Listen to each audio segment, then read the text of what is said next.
Hujan turun tipis membasahi halaman Istana Merdeka ketika sebagian besar ruangan telah kosong dari aktivitas resmi. Lampu-lampu koridor memantulkan bayangan panjang, menciptakan suasana yang terasa lebih seperti museum daripada pusat kekuasaan negara. Di tengah kesunyian itu, Wakil Presiden Gibran Rakabuming Raka melangkah menuju area arsip lama yang jarang disentuh, mengikuti laporan singkat yang terdengar sepele namun mengusik nalurinya. Ruang arsip itu berada di bagian bangunan yang jarang dilewati, dengan dinding tebal dan lemari kayu tua yang mengeluarkan aroma kertas lapuk. Seorang staf membuka pintu besi dengan kunci berderit, lalu memberi hormat singkat sebelum meninggalkan ruangan. Gibran kini sendirian, hanya ditemani dengung pendingin udara dan detak jam yang menggema pelan. Ia menyusuri rak demi rak, membaca label yang sebagian tulisannya telah memudar dimakan usia. Banyak dokumen berisi catatan administratif, laporan kunjungan, hingga korespondensi diplomatik lama. Tak ada yang tampak istimewa, sampai matanya menangkap sebuah celah kecil di balik susunan map yang tampak tak pernah dipindahkan. Di balik celah itu terselip sebuah kotak logam kecil berwarna gelap, tertutup debu tebal dan bercak karat di sudut-sudutnya.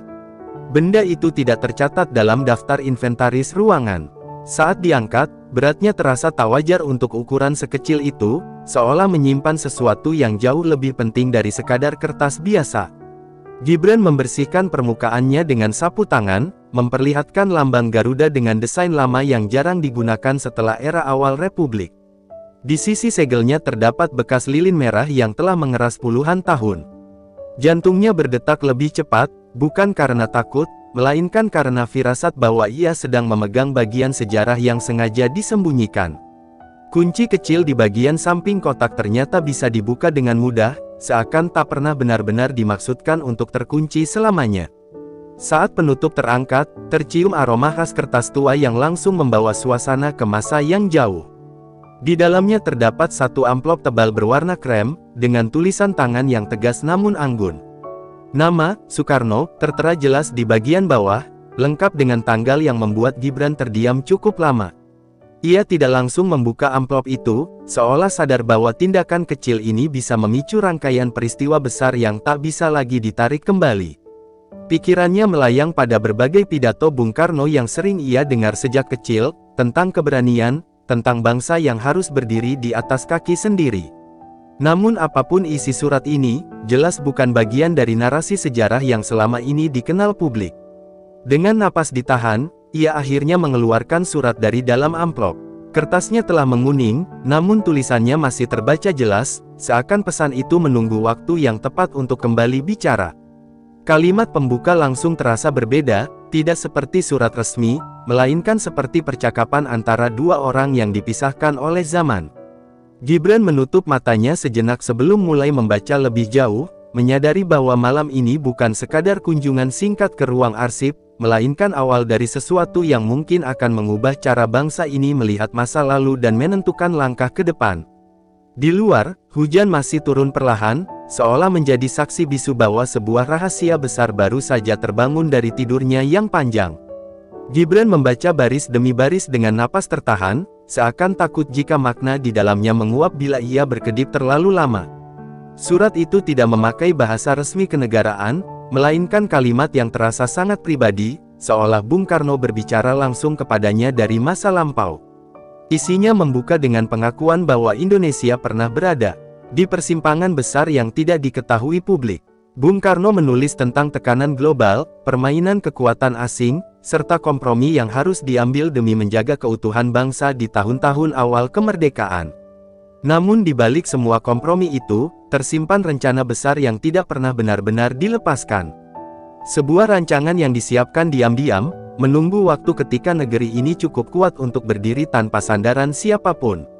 Nama rencana itu tertulis tegas di tengah halaman, Proyek Garuda. Bukan sekadar program pembangunan, melainkan peta jalan menuju kemandirian penuh, dari pangan hingga pertahanan, dari industri hingga penguasaan ilmu pengetahuan.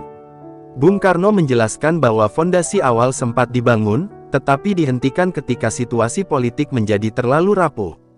Banyak pihak di dalam negeri sendiri yang merasa terancam oleh gagasan tentang bangsa yang terlalu kuat dan terlalu mandiri. Gibran merasakan tenggorokannya mengering saat membaca kalimat yang menyebut adanya tokoh-tokoh yang memilih kenyamanan sesaat daripada keberanian jangka panjang. Nama tidak ditulis, tetapi petunjuknya terasa jelas. Di bagian berikutnya, Bung Karno menulis bahwa rencana ini tidak boleh diwariskan pada masa yang belum siap, karena bisa memicu kekacauan dan pertumpahan kepentingan. Ia memilih menyimpannya, berharap suatu hari akan ditemukan oleh pemimpin yang memahami risikonya. Kalimat-kalimat berikut terasa lebih emosional, seperti suara seorang ayah yang khawatir pada masa depan anaknya. Bung Karno menulis tentang Indonesia yang bisa menjadi raksasa jika mau bersatu, atau tetap berjalan terlatih jika terus saling mencurigai. Di akhir halaman, terdapat peringatan bahwa siapapun yang mencoba menghidupkan kembali gagasan ini harus siap menghadapi gelombang perlawanan yang datang bukan hanya dari luar, tetapi juga dari dalam. Gibran menutup surat itu perlahan, merasa seperti baru saja menerima amanat yang terlalu besar untuk dipikul sendirian. Ruang kerja terasa lebih sempit, seakan dinding-dinding ikut menekan pikirannya. Ia menyadari bahwa keputusan untuk menindaklanjuti surat ini bukan perkara teknis, melainkan langkah politik yang bisa mengubah peta kekuasaan. Dan sejak malam itu, pikirannya tak lagi bisa kembali pada rutinitas biasa, karena satu nama telah tertanam kuat di benaknya, proyek Garuda. Keesokan harinya, Gibran membentuk tim kecil yang hanya terdiri dari orang-orang dengan akses terbatas namun tingkat kepercayaan tinggi. Mereka tidak diberi penjelasan lengkap, hanya perintah untuk menelusuri jejak pembangunan strategis era awal Republik. Pencarian dimulai dari arsip kementerian, catatan anggaran lama, hingga laporan proyek yang tak pernah mencapai tahap publikasi. Semakin jauh mereka menyelam, semakin terlihat pola yang janggal. Beberapa proyek industri berat tercatat berhenti mendadak tanpa alasan teknis. Fasilitas penelitian yang sempat dibangun justru dialihfungsikan atau ditutup dengan alasan efisiensi.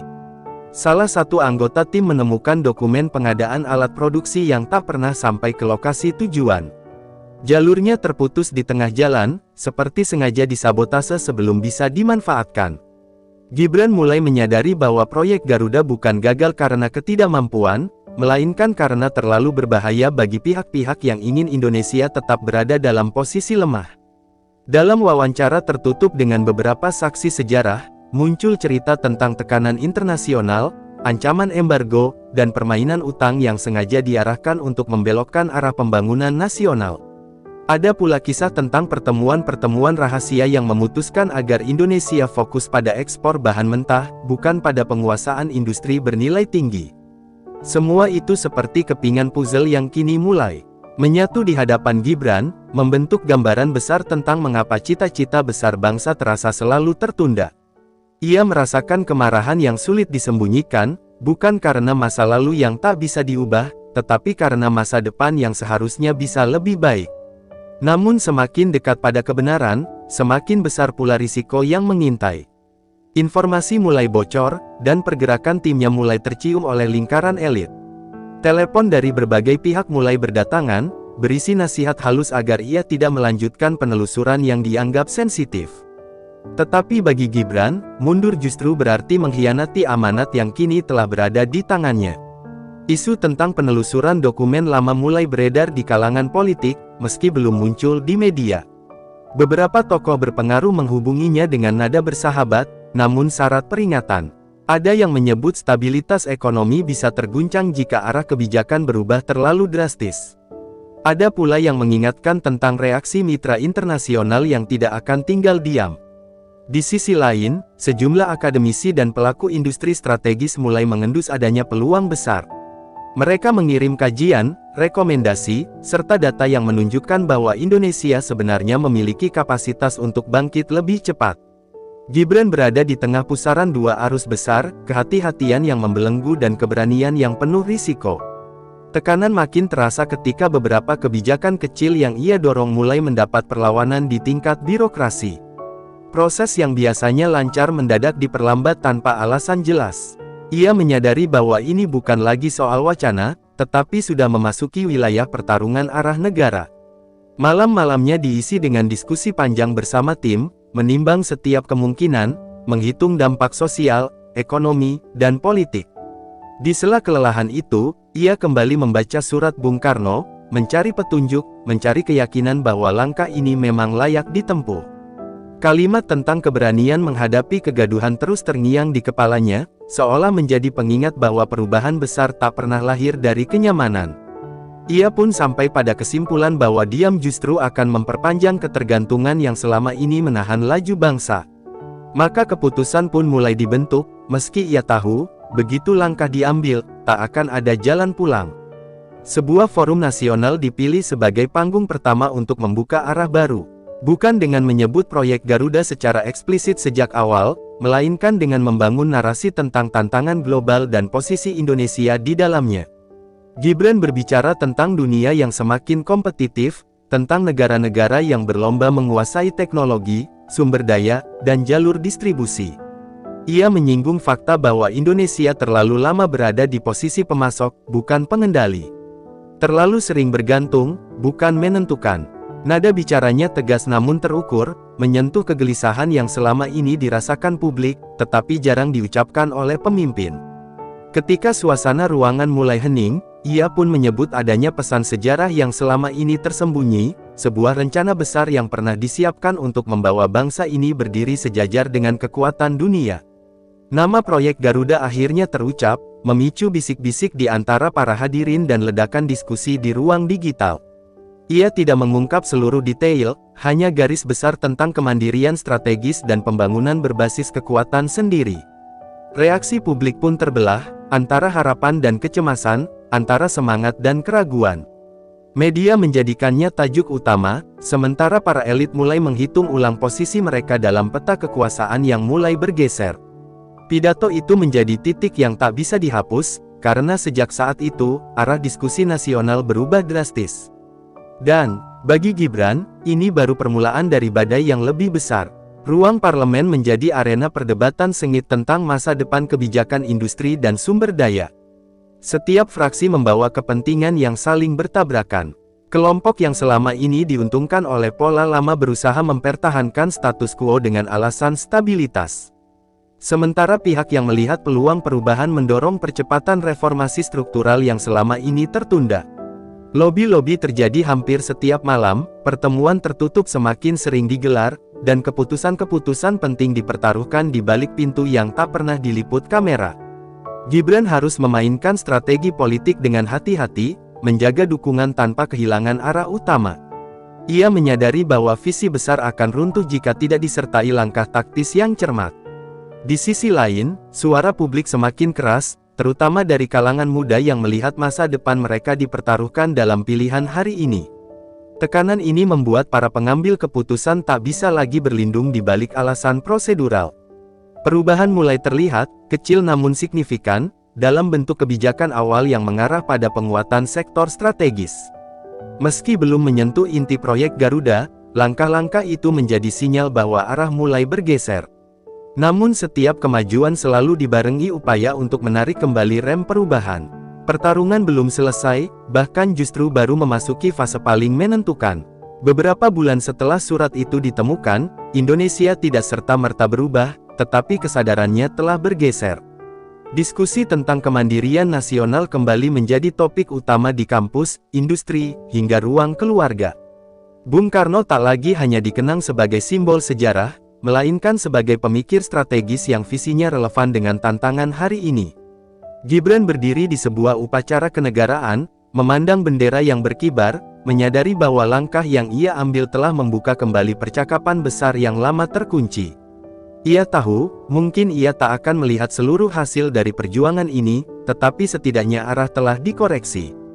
Surat itu kini disimpan dalam pengamanan khusus, bukan sebagai rahasia, melainkan sebagai pengingat tentang janji yang pernah dibuat pada masa awal Republik. Bagi banyak orang, proyek Garuda bukan lagi sekadar rencana, tetapi simbol keberanian untuk bermimpi besar. Perjalanan menuju kemandirian masih panjang dan penuh rintangan, tetapi bangsa ini kembali memiliki kompas yang jelas. Dan di sanalah kekuatan sesungguhnya dari pesan Bung Karno, bukan pada detail teknisnya, melainkan pada keberanian untuk tidak menyerah pada keadaan. Gibran menatap masa depan dengan kesadaran bahwa kepemimpinan bukan tentang menghindari badai, melainkan tentang menavigasi kapal agar tidak kehilangan tujuan. Kisah ini mungkin bermula dari sebuah kotak kecil di ruang arsip, tetapi dampaknya telah menjalar ke seluruh penjuru negeri. Dan sejarah pun kembali bergerak, bukan sebagai kenangan, melainkan sebagai kekuatan yang membentuk langkah